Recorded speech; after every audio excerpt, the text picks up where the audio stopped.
underestimated me. I planned it around a family dinner, told them I wanted to celebrate my recovery. Jade seemed irritated, but agreed. Zoe said she'd come home from college for a free meal on Dad's dime. Of course she would. The table is set. The evidence is organized. The trap is ready. Tomorrow night they'll walk into our dining room expecting the same old Theodore, the pushover, the ATM, the man they've been plotting against for years. Instead, they are going to meet the man their betrayal created, and I can promise you, it will not be what they expected because they thought I was broken, useless, defeated.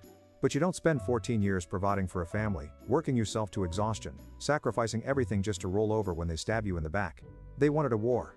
Fine. But they are about to learn they brought a knife to a gunfight. Update coming soon. The dinner is tomorrow night. I will post what happens after it's all done. Wish me luck, Reddit. Final update. Final update. Final update. Well, Reddit. It happened. The dinner, the confrontation, the aftermath. Buckle up because this is going to be a long one. I didn't sleep at all the night before. Just lay there staring at the ceiling, listening to Jade breathe next to me, wondering how someone could sleep so peaceful while plotting to destroy someone else's my life. The day of the dinner was weirdly normal. I went grocery shopping, cleaned the house. Jade kept asking if I needed help cooking, which was hilarious considering she hasn't cooked a real meal in years.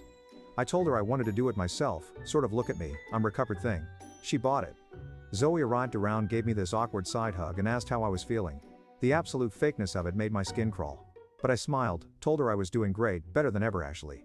If she only knew how true that was. I cooked all their favorites. Roast chicken, those fancy potatoes Jade likes. Zoe's favorite mac and cheese, even made a chocolate cake from scratch.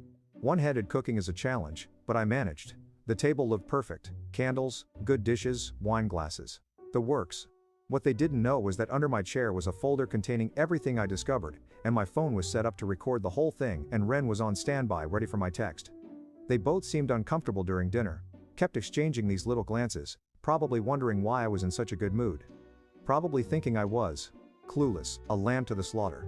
The small talk was excruciating. Zoe talked about college. Jade mentioned some work drama. I nodded and smiled like the oblivious idiot they thought I was. When we finished eating, I stood up to clear the plates. Jade actually offered to help. First time in months. Red flag much? And that's when I decided it was time. I sat back down and took a deep breath, said there was something important I wanted to discuss with them. They both got really still, like prey animals sensing danger. I started casually, asked Jade if she remembered the day I fell down the stairs. Of course she did, she said. Such a scary day. I nodded and asked what happened right after I fell. She gave the official version. She found me unconscious, called for help, was terrified, blah blah blah. Then I asked a question that made her freeze. What did she say to Zoe while I was lying there? The look on her face, I wish you could have seen it. Pure